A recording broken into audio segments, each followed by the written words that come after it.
नेता अगर अवसरवादी हो जाए तो वोटर क्या करे। जनता तो आज भी 80 करोड़ लोग 4 किलो अनाज के लिए लाइन पे लगे रहते हैं। अब उस देश को बहुत ज़्यादा विकसित देश नहीं कह सकते। अगर गुजरात में जाते हैं भाषण देने तो बात करते हैं हम यहाँ फैक्ट्री ला रहे हैं, हम गुजरात को मॉडल टाउन बनाएंगे। लेकिन वही लीडर जब सीमांचल की धरती पे आते हैं ना तो 4 किलो अनाज देने की बात करते हैं। शिक्षा जो होता है ना किसी कौम किसी देश के लिए बैकबोन होता है। मैं किशनगंज में हूँ और हमारे साथ बात करने के लिए समाज सेवी है और पेशे से डॉक्टर है, डॉक्टर बरकतुल्ला। अभी जो बिहार में विधानसभा चुनाव होना उसकी तैयारियां हर पार्टी अपने हिसाब से कर रही है, लेकिन एक सच्चाई ये भी है कि आज भी ये जो किशनगंज का इलाका है वो काफी पिछड़ा हुआ है। उसका सबसे बड़ा कारण ये है कि यहाँ के जो भी लोग होते हैं वो सत्ता के अगेंस्ट चलते हैं, धारा के विपरीत चलते हैं और यही कारण है कि आज भी यहाँ विकास अछूता है। बिहार में एनडीए की सरकार है, बावजूद उसके यहाँ से एक भी सांसद या फिर विधायक एनडीए से नहीं है और कहीं ना कहीं सौतेला व्यवहार किया जाता है, जिस वजह से यहाँ आज भी विकास नहीं हो पा रहा। चाहे वो रमजान नदी का मामला हो, इंक्रोचमेंट का मामला हो, पलायन का मामला हो, स्वास्थ्य का मामला हो, शिक्षा का मामला हो, बाढ़ का मामला हो, निश्चित तौर पर समस्या ही समस्या है। लेकिन जो यहाँ से स्थानीय सांसद और विधायक है उनकी जो भूमिका होनी चाहिए, उनकी जो जिम्मेदारी होनी चाहिए, जनता ने जिस उम्मीद से वोट दिया था शायद उस पर खड़े नहीं उतरे। और वर्तमान में जो यहाँ से इजहारुल हुसैन विधायक है उनकी भी जो जिम्मेदारी थी शायद पूरी हुई कि नहीं हुई है जनता को तय करना है। और कहीं ना कहीं जनता ऐसे लोगों का चुनाव करती है जिसका व्यक्तिगत तौर पे कोई जनाधार नहीं होता है और पार्टी के नाम पे, कास्ट के नाम पे लोग वोट कर देते हैं। लेकिन अगर अच्छे लोग आते हैं तो शायद ये कह के उनको इग्नोर कर दिया जाता है कि आप कास्ट उस पार्टी से होते तो मैं आपको वोट करता और आप हमारे विधायक होते। आप समाज सेवी है और पेशे से डॉक्टर है, आपके पास बहुत सारे लोग आते होंगे, गरीब भी आते होंगे, अमीर भी आते होंगे, ऐसे लोग भी आते होंगे जिनके पास सोर्सेस ऑफ इनकम का कोई रास्ता नहीं। क्या मानते हैं सबसे बड़ी और गंभीर समस्या अपने यहाँ जिसका समाधान विगत कई वर्षों में यहाँ नहीं हो पाया? देखिए, अगर देखा जाए जमीनी लेवल पे उसको अगर कैटेगराइज कराया जाए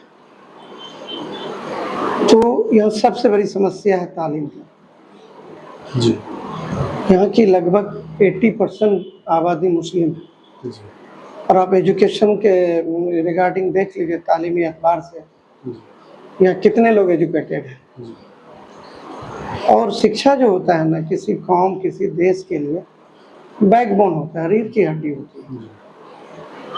वो आपको गाइड करता है, राइट डायरेक्शन में आपको लेकर चलता है, आपको जिंदगी कैसे जीना है, लाइफ स्टाइल आपको कैसे लेकर चलना है। और ये कहीं ना कहीं हम कमी मानते हैं कि एजुकेशन के लिए जो है बहुत बड़ा काम नहीं किया गया है। दूसरी बड़ी समस्या है रोजगार का। यहाँ देखिए सबसे ज्यादा पलायन जो है इसी सीमांचल से होता है। मैं एक बात बताना चाहता हूँ, इसको माइंड मत कीजिएगा। कोई लीडर, केंद्रीय नेता, केंद्रीय जो मतलब सेंट्रल लेवल के जो लीडर आते हैं, वही लीडर अगर गुजरात में जाते हैं भाषण देने तो बात करते हैं हम यहाँ फैक्ट्री ला रहे हैं, हम गुजरात को मॉडल टाउन बनाएंगे। लेकिन वही लीडर जब सीमांचल की धरती पे आते हैं ना तो 4 किलो अनाज देने की बात करते हैं। तो कहीं ना कहीं उसकी जिम्मेदार तो वोटर भी है ना, 4 किलो लेना पसंद करते हैं, एजुकेशन और हेल्थ से दूर जाना चाहते हैं। और एक बात आप समझिए कि जिस देश में आज भी 80 करोड़ लोग 4 किलो अनाज के लिए लाइन पे लगे रहते हैं, अब उस देश को बहुत ज्यादा विकसित देश नहीं कह सकते। तो जनता भी तो उसी में खुश है ना सर। दूसरी बात, आपके यहाँ से मजलिस इत्तेहादुल मुस्लिमीन, ऑल इंडिया मजलिस इत्तेहादुल मुस्लिमीन के बैनर तले विधायक जीत गया और वो लोग पाला बदल के आरजेडी में चले गए, तो कहीं ना कहीं जनता भी तो ठगा हुआ महसूस कर रही है ना। ऐसे लोग राजनीति में आ रहे हैं जिसका कोई चरित्र ही नहीं, कोई चाल ही नहीं, कोई चेहरा ही नहीं, और जीतते किसी और के सिंबल से और भागते कहीं और है। बात जब वोट की आती है तो कौम की होती है और जब चुनाव जीत जाते हैं तो दूसरी पार्टियों में भाग जाते हैं। तो कहीं ना कहीं जो वोटर होते हैं वो तो अपने आप को ठगा महसूस करते हैं। देखिए, ये नेता अगर अवसरवादी हो जाए तो वोटर क्या करे। जनता तो पार्टी को वोट करती है और जब खेवैया ही नाव डुबोने लगे तो उसमें जनता क्या करे। आप ये मानते हैं कि चाहे कोई भी पॉलिटिकल पार्टी हो, जो उसके वर्कर जो ईमानदारी से पार्टी के साथ रहे अच्छे और बुरे समय में इनको मौका मिलना चाहिए। ऐसे लोगों ये को तो- मौका ना मिले जो भाग जाए। ये तो पार्टी तय करेगी, पार्टी तय करना चाहिए पार्टी को, जिस पार्टी से जो कैंडिडेट है वो पार्टी का शीर्ष नेतृत्व को तय करना है। हमें तो काम चाहिए ना। आप पलायन की समस्या को रोकिए ना। आप एजुकेशन में देखिए ना, मैक्सिमम ड्रॉप आउट को आप देख लीजिए, 10th क्लास तक कितने बच्चे पहुंच पाते हैं, और उसका सबसे बड़ा कारण क्या है, आप इसको तलाशिए। पलायन सबसे बड़ा मुद्दा मानते हैं।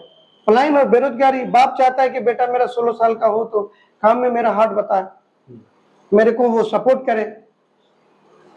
और यही पैसा नहीं है लोगों के पास, रोजगार नहीं है, कैसे मतलब भूखे पेट कैसे तालीम मिलेगा।